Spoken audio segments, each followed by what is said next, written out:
আসসালামু আলাইকুম বন্ধুরা, কেমন আছেন সবাই? আজকে আমি আপনাদের একটা ইন্টারেস্টিং জিনিস দেখাবো। সেটা হচ্ছে চাল দিয়ে মুচমুচে পাপড় করার যন্ত্র। দেখুন, এই যন্ত্রটির ভিতরে চাল দিলে দড়ির মতন লম্বা লম্বা মুচমুচে পাপড় বের হচ্ছে। আর এই চালের পাপড় আপনারা শহর অঞ্চলে পাবেন না, এটা শুধু গ্রাম অঞ্চলেই পাওয়া যায়। এই পাপড়টা ছোট বড় সবার কাছেই অনেক প্রিয় এবং খেতে অনেক মজা। দেখুন, এখানে আমাদের গ্রামের সব মানুষ ভিড় করেছে এই পাপড়টা বানিয়ে নেওয়ার জন্য। আর এর মূল উপকরণ হচ্ছে চাল। চালগুলোর মধ্যে স্বাদ মতো লবণ আর পরিমাণ মতন সয়াবিন তেল দিতে হবে। কেউ কেউ এটার মধ্যে চিনি বা মরিচের গুঁড়া দেয়, আসলে যে যা স্বাদ মতো খেতে পছন্দ করে। আর আমরা একটু ঝাল ঝাল খাওয়ার জন্য এটার মধ্যে শুকনা মরিচের গুঁড়া দিয়েছিলাম। দেখুন কত সিরিয়াল, এখানে একে একে সবার চালের পাপড় বানিয়ে দিচ্ছে।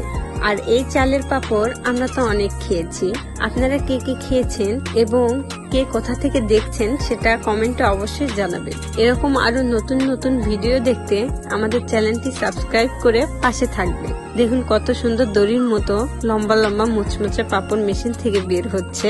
দেখতে দেখতে অবশেষে আমাদের সিরিয়ালটাও চলে আসলো। আর এখানে আমার শাশুড়ি আর আমার হাজবেন্ড পাপড়গুলোকে হাত দিয়ে ধরে ধরে গামলায় রাখছে। এই পাপড়টি তৈরি করার জন্য তার পারিশ্রমিক হিসেবে সে কেজি 25-40 টাকা করে নিয়েছিল। তারপরে আমাদের পাপড়গুলো বাসায় নিয়ে আসলাম।